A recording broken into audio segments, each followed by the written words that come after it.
Samantala, pinapawalang bisa na ng San Jose del Monte Water District ang kanilang joint venture sa Prime Water dahil sa palpak na serbisyo ng tubig umano sa syudad at maging sa iba't ibang lugar sa Bulacan.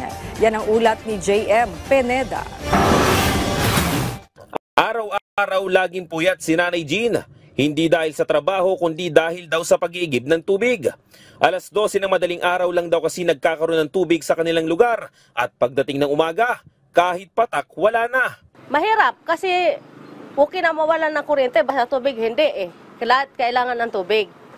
Lalo may mga bata, tapos mga pumapasok sa school, pati sa school wala din. Hirap na hirap kami sa tubig po talaga. Minsan nagpapasupply kami dito, nagbabayad sa truck. Mahal. Taon na daw ang tinagal ng reklamong yan. Halos tinitiis na lang din umano ng mga residente ng St. Joseph Village sa San Jose del Monte City ang pangit na supply ng tubig ng Prime Water sa kanilang lugar. Ang ilang mga estudyante daw ay nagpupunas na lang ng basang tuwalya bago pumasok dahil pagdating ng alas 6 ng umaga ay wala ng tulo ang kanilang gripo. Ngayong tag-init, importante ang tubig para makaligo.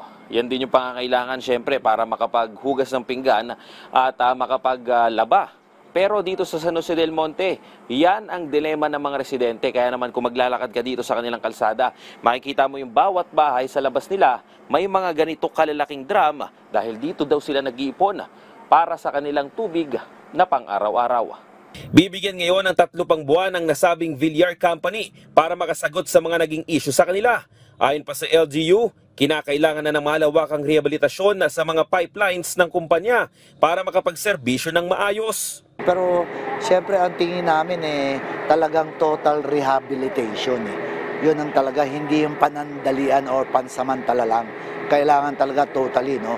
Because of napakarami na talagang tao in San Jose del Monte. Samantala, bumuelta naman ang palasyo sa mga patutsada ni Vice President Sara Duterte.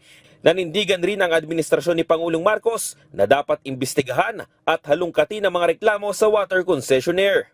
Marahil sa kanya ay walang kwenta ito. Dahil tandaan natin,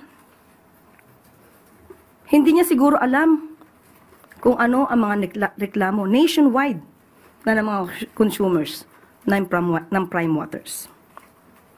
At dahil siguro involved ang pamilya Villar at ang sabi niya, ang tunay na kaibigan ay walang iwanan. Marahil ito rin po siguro ang dahilan kung bakit hindi naman agad nagkaroon ng pag-iimbestiga sa mga hinaing ng mga consumers ng Prime Water sa panahon po ni dating Pangulong Duterte. Pinaiimbestigahan na rin ni Senadora Risa Antiveros sa Senado ang mga water concessionaires gaya ng Prime Water, Metro Pacific Water at Manila Water dahil na rin sa ilang mga palpak na joint venture ng mga ito sa mga water district.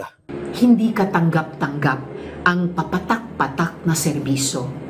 Hindi pwedeng palagpasin ang mga kontratang sinlabo ng tubig na lumalabas sa ilang mga kabahayan na biktima ng kapalpakan ng mga water concessionaires at ng oversight bodies. JM Pineda para sa Pambansang TV sa Bagong Pilipinas.